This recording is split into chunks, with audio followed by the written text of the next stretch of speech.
Today we're gonna talk about the Digimon horror JRPG that nobody liked, except maybe for me, who is not a Digimon fan.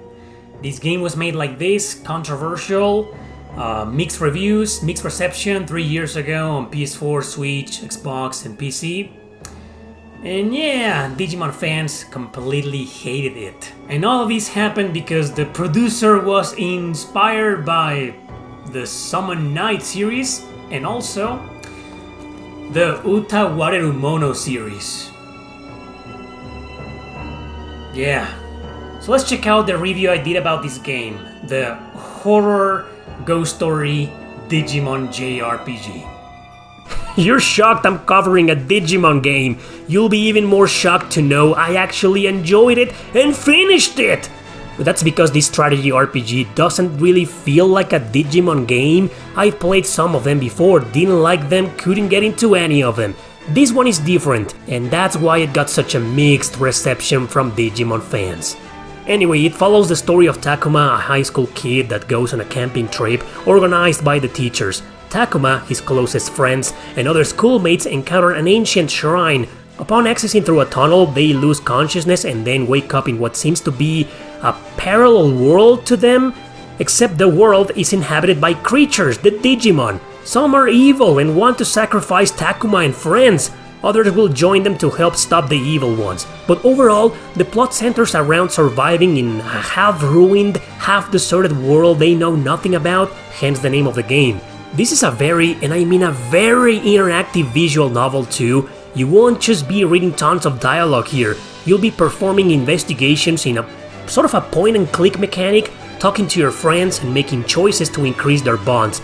This is a true role-playing game, where every decision matters. It has multiple endings, most of them being either bad or with harsh consequences. True ending can only be achieved by playing on New Game Plus, what nonsense. The story shines here, especially through a surprisingly amazing soundtrack, quite fitting and quite, well, not Digimon-like at all.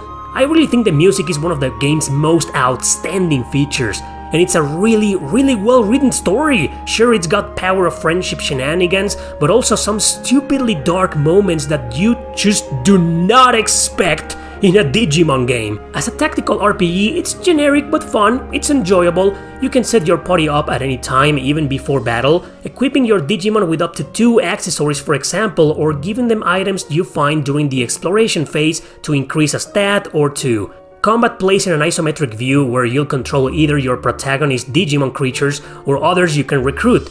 The recruitment part is done a la Shin Megami Tensei, believe it or not. You can initiate negotiations with them and make choices that'll satisfy them, but this can only happen during free battles, not main story battles. In those, you usually have to kill every enemy to move on. Controls are fun, but the balance is weird. Easy mode is a joke, and normal mode is too easy. However, some bosses can one-shot you for no other reason than attacking you from the side or behind.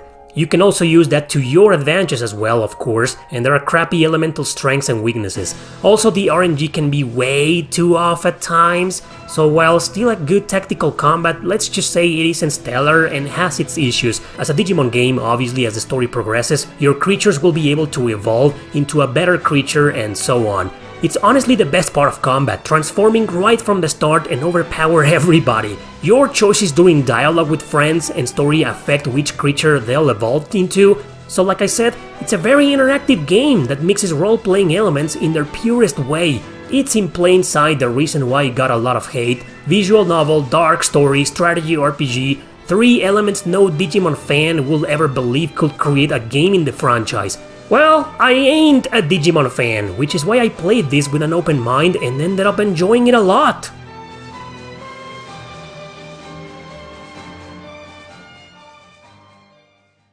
I feel like this game was doomed from the start. Despite me liking it a lot, I think it was a terrible idea. Don't take me wrong, the game's great, not a masterpiece or anything close, but definitely worth playing if you like intriguing stories with character-driven narratives, especially if they're dark, psychological, and with multiple routes and endings. The visual novel parts rarely feel heavy or boring, and the bonding scenes can be entertaining enough, as well as the exploration or investigation minigames. The strategy RPG part is good if you're into tactics games, and as I said, the music is by far the best thing about the game. So overall, yeah, it's recommended, but it's still a terrible idea by the developers because of one simple reason. It's called Digimon. They made it part of the franchise. I mean, just imagine a game like this, but now called Pokemon. The truth is, most fans wouldn't want to see a horror, dark and psychological story with eerie or melancholic music within the Pokemon franchise. And that's exactly what happened with this game. Had it not been called Digimon, had it been its own thing, I can guarantee you that the reviews would have been much better and this game probably would have been successful or at least a hidden gem. Because if you think of it merely as a dark strategy JRPG with interactive visual novel elements, it is a pretty damn decent game. But alas, it failed, and while definitely worth playing, preferably with an open mind, no one will ever deny its biggest mistake was being called Digimon.